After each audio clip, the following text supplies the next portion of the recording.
Hey everybody, it's Shamika. Thank you guys for tuning in. This is going to be a real breakdown of the CARES bill, that is the Coronavirus Act. I'm really not even going to get into spelling the whole thing out, but it is a long bill. It is actually 880 pages.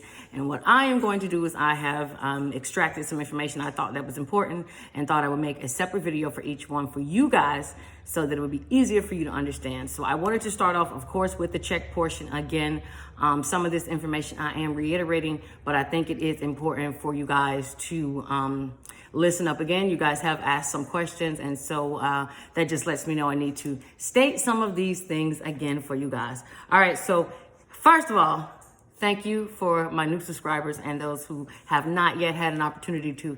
Please do so you can keep getting this great info. All right, so you guys are already aware that the checks are going to be in the amount of $1,200 for tax filers for 2018 or 2019, whichever year that you filed most recently is the year that they are going off of. It is $600 if you are a veteran who is living only on your disability pension or your veterans disability compensation. And yes, they are different. If you are an individual who receives Social Security income or Social Security disability income or the railroad retirement, you will also receive $600, okay? Now, if you have an adult dependent, that can be a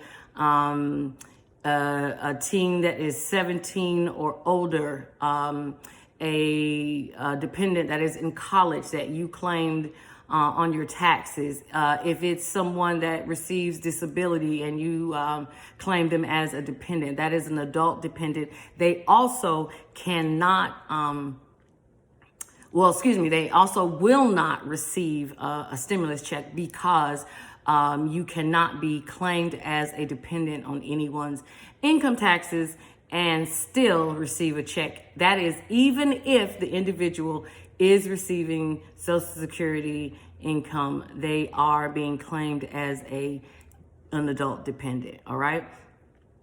It is $500 for dependents 16 and younger. I believe that number comes from the earned income credit age limit. I've seen some places where it says 17. I've seen some places say 16. So just for here, I'm going to say 16. I always say it's better to expect nothing and get something than it is to expect something and get nothing.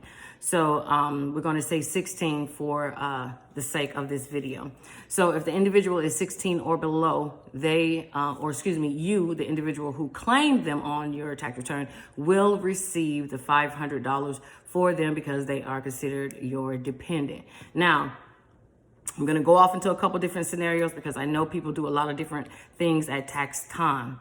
If an individual claimed your child as a dependent, we know people do this all the time, they will get the check for your dependent. So if you do not already have some type of agreement, I would suggest that you do, because they are going to receive that check for that dependent because they claimed them and not you. Let's see. It also states, and I have my notes over here, so sorry if I'm looking back and forth. The IRS stated that they will send out a letter to each individual, whether the check is being mailed or direct deposit, 15 days after after they send out the checks. About 15 days after, you should be receiving a letter letting you know which method they sent it and when and where they sent it. So if they sent it to a mailbox and it was a P.O. box, they're going to let you know they mailed it, and they're going to let you know where they mailed it to.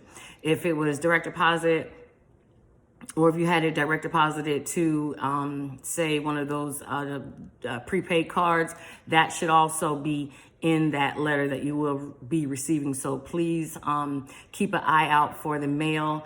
I believe, based off of what I'm reading, that the checks should be mailed out between April 6th and April 14th, depending on which they consider the second week in April. So they can consider the 6th being the starting date, or we can look at the week of the 14th, and that could be considered the starting date. So you should be receiving those letters. I'm hoping before, but I'm thinking you should be receiving those letters around that time or around the end of April to let you know. The good part about that, and please keep those letters because you need to know where they sent it. So if you had your money sent to somebody else's bank account, and like I said, I do know that people do that. They have, their money sent to someone else's account. You need to keep that letter because that's going to be your proof if that individual happens to run off and say that they did not receive it. People lie a lot and lie all the time. So if you have that letter, keep it so that you have something to take to the police if you happen to have to file for theft, okay? All right, let's see. So nothing has changed about the income limits. It is still $75,000 and below in order to receive the full $1,200. If you make above that, remember it is $50 a deduction from the $1,200 for every $1,000 that you go over the $75,000. I believe I read it's no longer $75,000 to $99,000. It's $75,000, I believe, and for head of household, it goes all the way up to $112,000 is the max that you can make and still receive some sort of stimulus check, and that's only for the individuals who file head of household or just your individual person who files that doesn't have any dependents, they just live on their own, the single. Let's see, what else do I have here?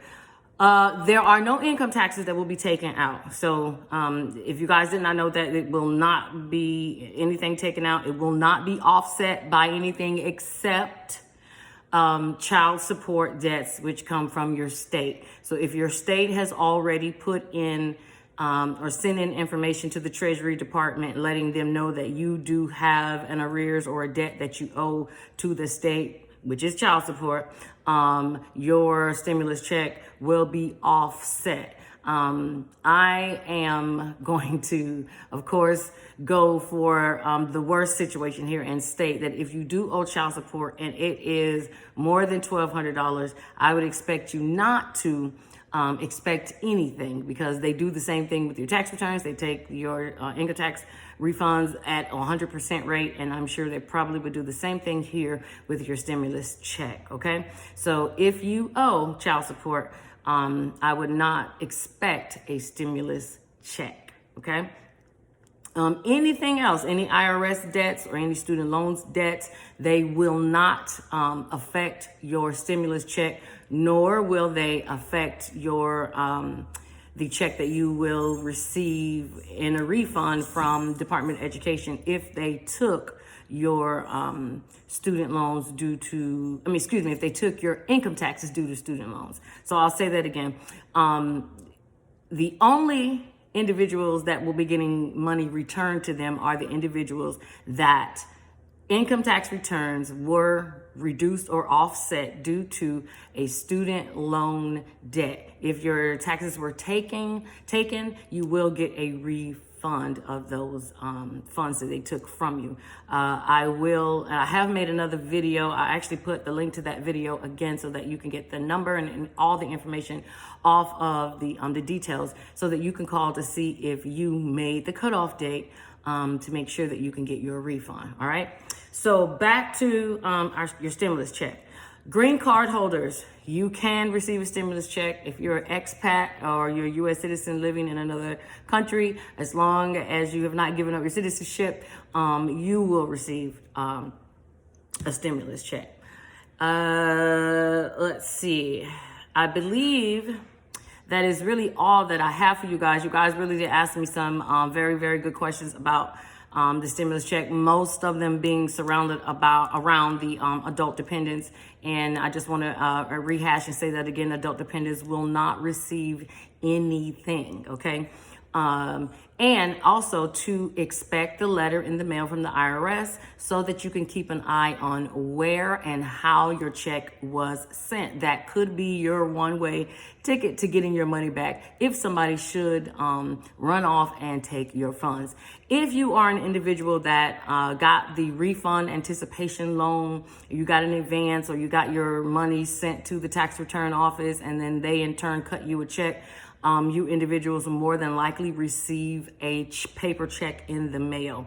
The IRS is not going to mass batch a whole lot of money to these tax return companies and expect them to be honest enough to print you guys out checks, because that is not a check that is issued from the U.S. Treasury. So they want to be the ones to keep track of that money. So you will more than likely get your check in the mail. So keep an eye on that. Again, if you have a bad address on file, if you have a direct deposit on file that you want to update, it is very, very difficult to get on the phone with the IRS, but I will tell you not to give up calling if you have questions. They do have forms that you can send in, like to update your address and things like that if you can't get through on the phone. I had a lot of individuals try to call to update their direct deposit, and they were told that they cannot update their direct deposit. If the IRS sends out a check to a through electronic transfer and the bank account is closed, that's okay. What's going to happen is those funds are going to be returned and you will then get a paper check. So I don't think it's going to be a really big issue of people losing track of their money or not being able to find anything. I think you're going to have no problems with that. I think the biggest thing is you just need to remember how you received your income tax returns for 19, if not 19, for 18, so that you can look or expect to either get that back that way, direct deposited to your debit card if you had a prepaid one, or your direct deposit if it's to your bank or to a friend's bank account. But if it went to a tax return company, I would expect it to be mailed, okay?